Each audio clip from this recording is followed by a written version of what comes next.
He ran into the woods screaming that bad guys were after him and going to kill him after seeing 3 of them in black ski masks standing outside of his home. He disappeared after this, and it's now been 22 years with no answers as to what happened that night. This is the mysterious disappearance of Jeremy Alex. I've said it once and I'll say it again. People don't just vanish into thin air, but he seemingly did, so let's talk about it. This is Jeremy Alex. He was 28 years old when he suddenly and very mysteriously disappeared in 2004. Growing up, Jeremy and his sister lived in Belfast, Maine with their mom. Their parents divorced when they were little, but this didn't stop them from being incredibly loved. Jeremy was known to be a free spirit. He loved to snowboard, read, and skateboard. Pretty much anything having to do with nature, he loved it. He was also a very funny and social person, and he had so many friends that they kind of ran their little neighborhood. Fast forward into adulthood. Jeremy loved 2 things: to travel and the rock band The Grateful Dead. So being a free spirit, he bought a van so that he and a couple of his friends could follow the band while they were on tour. Even if he traveled super far away, he always checked in with his family to let them know that he was okay and how much fun he was having. During this time on the road though, Jeremy started experimenting with drugs like weed and LSD, and eventually some other harder things. This is when he met a girl named Susie, and they really hit it off and soon began dating. Not long after, they moved back home to Maine to be closer with Jeremy's family. Now, Susie knew about his occasional drug use, as did his parents, and nobody was happy about it, but everyone thought he had it under control. But after moving back home, every 6 months or so he would go on a bender, which really upset Susie, but she just didn't know how to help. No one did. In early 2004, Jeremy celebrated his 28th birthday with those who loved him most, and this was kind of like a crossroad for him. He was about to move into a new rental home in Northport with Susie, and he was just beginning his life, really. But on April 22nd, his personality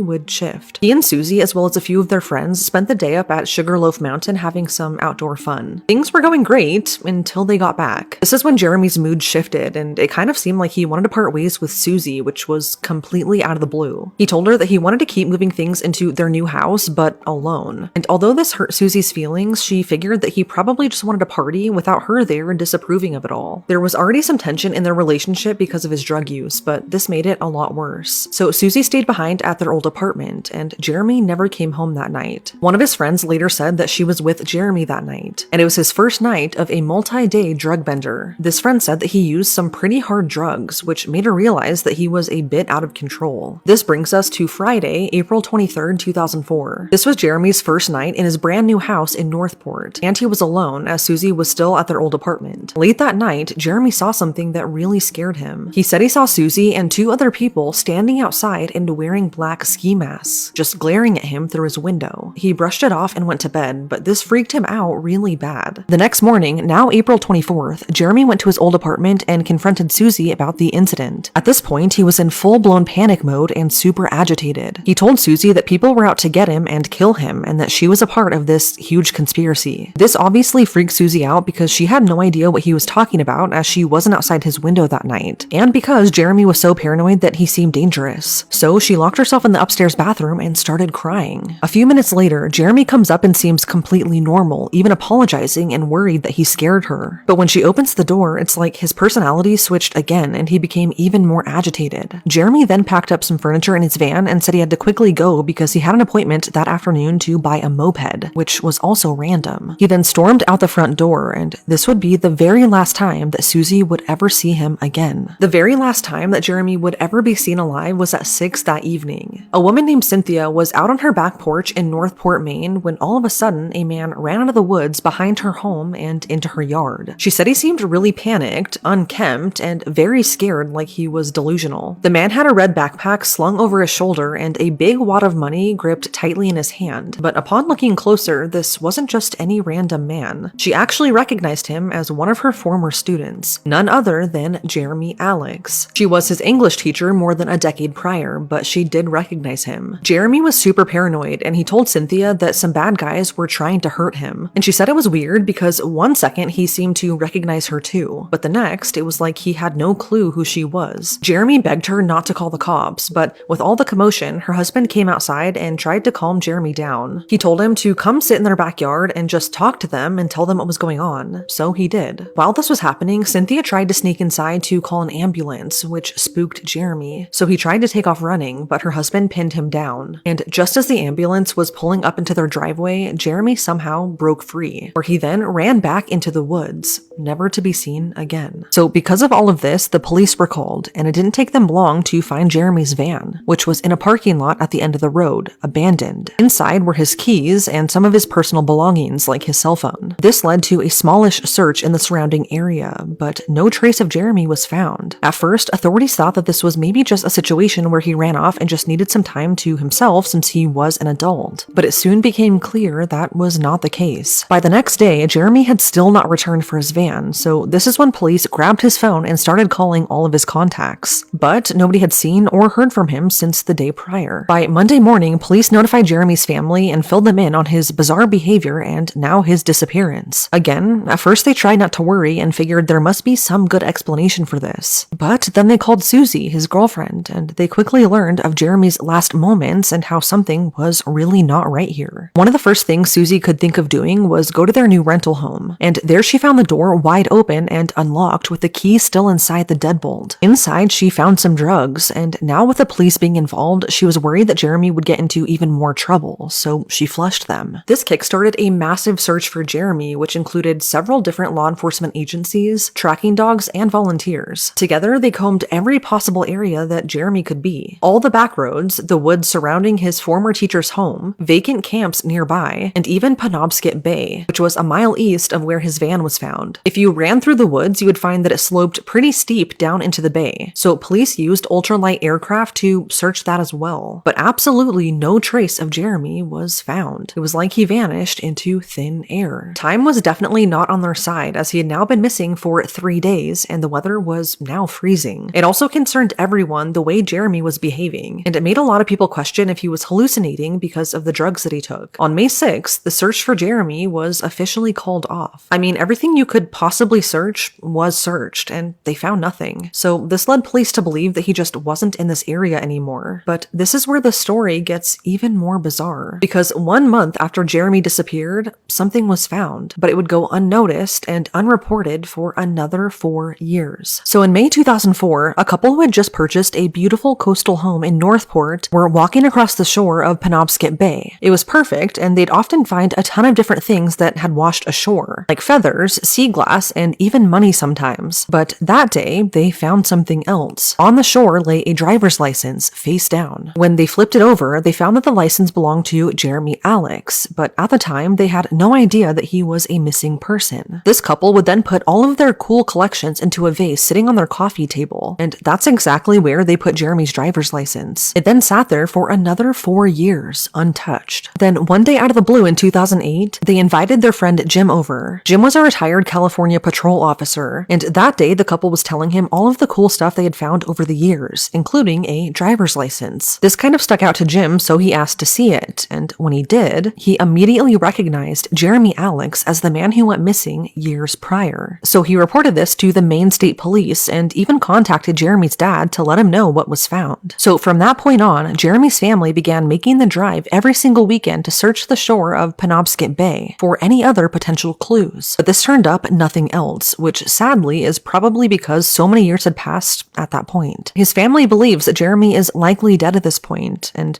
although we don't know what exactly happened to him, there are a few theories. Theory number 1 is that Jeremy accidentally died after suffering from a bad drug trip. Some speculate that he got lost in the woods surrounding his former teacher's home and died of hypothermia and the elements, and that he just hasn't been found yet. Some think that as he was running deeper into the woods from the bad guys that he thought were after him, that he slipped and fell into Penobscot Bay and just accidentally drowned. That this was all the result of some hallucinations, or that he was in a delusional state and just accidentally died. Theory number 2 is a bit darker, and it's that Jeremy was met with foul play. His parents and so many others think that he was killed for his drug use, possibly by drug dealers, and that he was then thrown in the water, or at the very least, all of his belongings were. According to Murder, She Wrote, who did an interview with Jeremy's sister, there are some wild rumors in town about what could have happened to him. One is that the Waldo County Sheriff's Office and Belfast police covered up his death. And I guess if you search far enough, you can find some names of the people who are likely responsible, maybe even former friends of Jeremy's. It's rumored that they even have ties to the police force. There's also reportedly a map out there of dead bodies buried in someone's backyard, and that it could be tied to Jeremy's location. There are also some people on Reddit, so take that information as you will, but they say Jeremy was killed. They also say that there were known to be 3 people running around Belfast in black ski masks trying to scare the community, which makes me question if Jeremy really saw someone that day standing outside of his house like he said he did. It's just another layer of confusion surrounding this case. Then there are people who have allegedly confessed, but again, these are all rumors and just speculation, as no one has ever been charged in connection to his disappearance. One thing about this case and many others that I've covered is that I've noticed if someone has had struggles in their life, like with drug use, their case doesn't get attention. And if it does, that's what people focus on. I know it's a part of the story and should be included for obvious reasons, but it shouldn't be the main focus. Just because Jeremy struggled with addiction doesn't mean that he wasn't loved, because he was.